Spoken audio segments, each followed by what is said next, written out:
How to think about your voice. Part 1, because there is just so much to think about. So I needed more than one video to really dive into this content. But today we're going to talk about 3 powerful tools. And these are the tools you have at your disposal every day when it comes to speaking personally and professionally.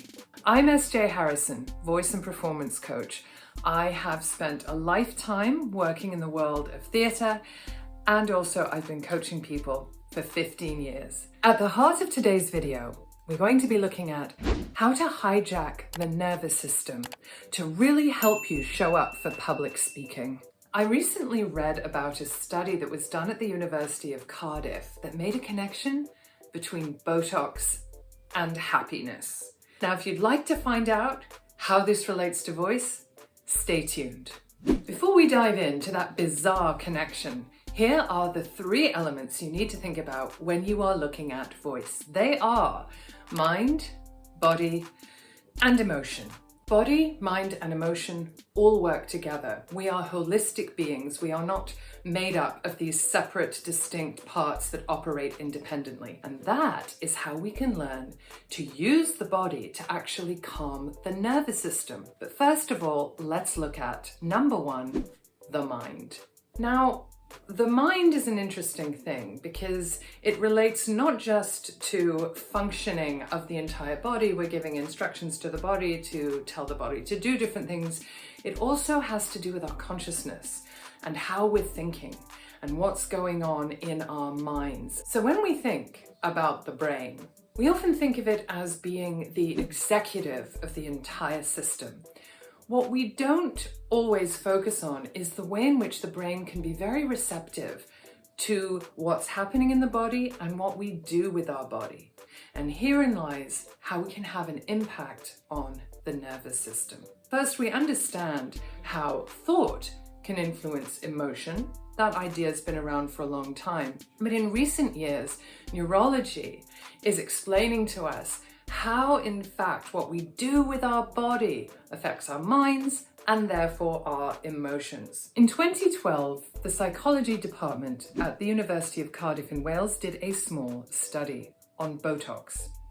And in the control group, they had a group of people who'd all had some kind of cosmetic intervention. So maybe they'd had filler, maybe they'd had laser treatments, various treatments really aimed at helping them to look younger. In the other group, they had people who had specifically had Botox injections right here and were unable to frown. Then they interviewed both groups in an in-depth fashion to really discover what the happiness level was of the people in the groups. And they discovered that there was a much higher level of happiness in general reported in the group who'd all had Botox and who couldn't frown. This is part of a growing body of work that affirms that what we do with our body really does affect our feelings and even our thoughts. So how does this relate to public speaking? Well, the technical tools of a great public speaker, how you breathe for public speaking, how you bring your voice forward, how you run the air through your voice,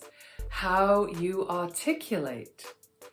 These cue the mind that you're confident. So when you use these tools, not only is the breath intricately connected to the nervous system, and so when we use the breath in the best way, it helps to calm us, but also just how we speak tells the mind, oh, I'm feeling confident. And then everything else kind of falls into place from there. I had a client in a first session the other day who came onto her voice, and what that means is the right amount of air is being run through the vocal cords to just strongly place the voice. The voice is not too far back in the throat.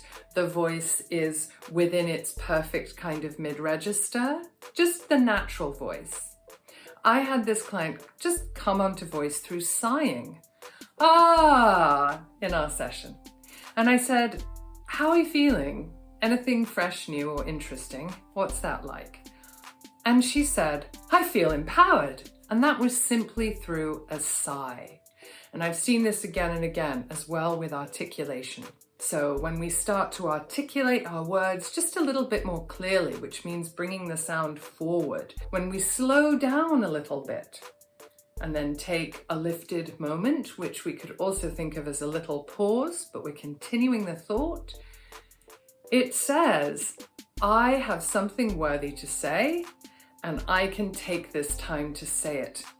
When we rush through or try to fill the space, this physical cueing to our mind is, I might not be well received, I have to get through this as quickly as possible so people don't get bored, and at the same time your breath is going like this and your breath isn't fully supported. So everything that's being done with the body in that instance says, maybe I'm not really worthy to be here on stage. Whereas conversely, when we start with doing with the body in the way that most supports us, it really underlines that we should be there, that we have something worthy to say. It calms the nervous system and supports not only the experience of your audience, who are going to more readily receive your message because they're also receiving these cues, but of course it supports you to immediately sometimes feel more confident. So this is the way in which starting with the body instead of the mind to calm the emotions can be so powerful. Thank you for being with me here today, and please stay tuned for probably a part 2 and a part 3 of how to think about your voice, because there's lots of ways we can think about voice in the world. Download your free guide from right below this video.